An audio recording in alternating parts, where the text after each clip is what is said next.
بسم اللہ الرحمن الرحیم۔ پچھلے لیکچر میں نے نارکوٹکس کیسز میں سیمپلنگ کی بات کی تھی کہ جو منشیات برآمد ہوتی ہیں ایک ملزم سے، اس کی باقاعدہ سیمپلنگ کی جاتی ہے، نمونے لیے جاتے ہیں اور پھر وہ فورینزک سائنس لیبارٹری کو بھیجے جاتے ہیں ٹیسٹ کے لیے۔ اور اس میں ایک دو باتیں رہ گئی تھیں جو بعد میں مجھ سے سوال بھی ہوا کہ ایک تو ہے کہ وہ جو سیمپلنگ کی جاتی ہے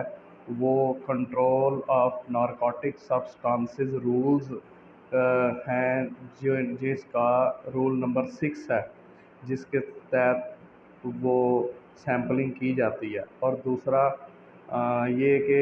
سیمپل بھیجنے کے بارے میں delay in transmission to forensic science laboratory of samples پہ میں نے بات کی تھی۔ وہ جو ریزنیبل ٹائم جو گنا جاتا ہے وہ 3 دن ہے۔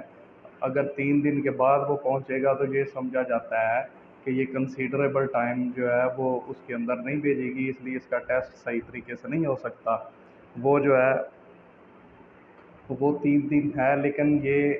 بائی لا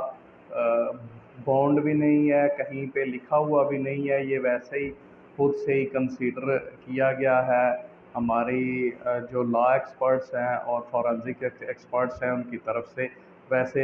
کہیں بھی یہ باؤنڈ نہیں ہے کہ 3 دن کے اندر ہی بھیجنا ہے۔ تو یہ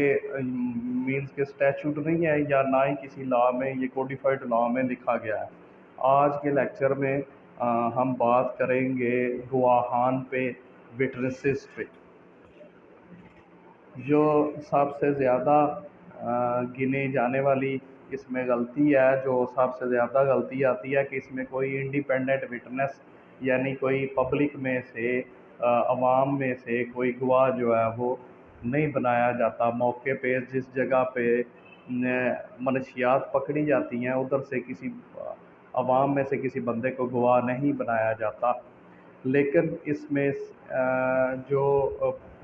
کیس لاز بھی اس پہ موجود ہیں، کچھ کیسز میں بری ہوئے ہیں، کچھ کیسز میں جو ملزمان ہیں ان کی سزا جو ہے ہائی کورٹ اور سپریم کورٹ نے قائم رکھی ہے۔ وہ ڈیفرنٹ سچویشن ہے، سچویشن کے حساب سے وہ ہوتا ہے۔ لیکن اس میں یہ بھی پریسیڈنٹس موجود ہیں کہ police witnesses are best witnesses, کہ جو پولیس کے اپنے اہلکار ہیں یا کسی بھی سیکورٹی فورس کے جو منشیات پکڑ دیا اس کے جو اپنے اہلکار ہیں وہ اس کے گواہان جو ہے وہ معتبر سمجھے جائیں گے، ان کی گواہی کو رد نہیں کیا جا سکتا۔ لیکن بہت سارے ایسے کیس لاز بھی ملتے ہیں جن میں کہا گیا ہے کہ انڈیپینڈنٹ وٹنس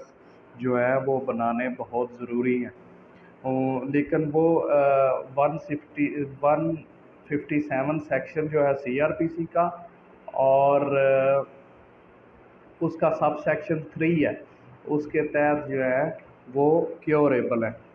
یعنی اس کو نو انڈیپینڈنٹ وٹنس جو ہے اس کو نو انڈیپینڈنٹ وٹنس کی جو ایرر ہے اس کو کیور کیا جا سکتا ہے، یہ قابل علاج ہے، اس کو نظر انداز بھی کیا جا سکتا ہے کہ کوئی بات نہیں، یہ انڈر سیکشن 156 کے سب سیکشن 3 ہے اور 537 سیکشن ہے سی آر پی سی کا، اس کے تحت یہ کیوریبل ہے، اس چیز کو نظر انداز کیا جا سکتا ہے اس ایرر کو۔ اور اس کے بعد جو ایرر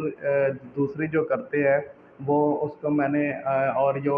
ہمارے جسٹس صاحبان ہیں اپنے ریمارکس میں اپنی ججمنٹس میں لکھتے ہیں پلانٹڈ وٹنسز۔ پلانٹڈ وٹنسز کا مطلب یہ ہے کہ وہ موقع پہ اہلکار موجود نہیں ہوتے، ان کو صرف کاغذی طور پہ گواہ بنا دیا جاتا ہے اور بعد میں ان کو عدالتوں میں بھیج دیا جاتا ہے، جو کہ پھر کراس ایگزامینیشن میں جرا میں وکیل صفائی یعنی ڈیفنس کونسل کی سوالات کا جواب صحیح طریقے سے نہیں دے سکتے، جس وجہ سے یہ ثابت ہو جاتا ہے کہ وہ موقع پہ موجود نہیں ہے، دے ور پلانٹڈ۔ تو اس بارے میں یہ کہوں گا کہ یہ تفتیشی افسران جو ہیں وہ بہت زیادہ غلطی کرتے ہیں، یہ ساری فیک کاروائی تھانے میں بیٹھ کے کرتے ہیں،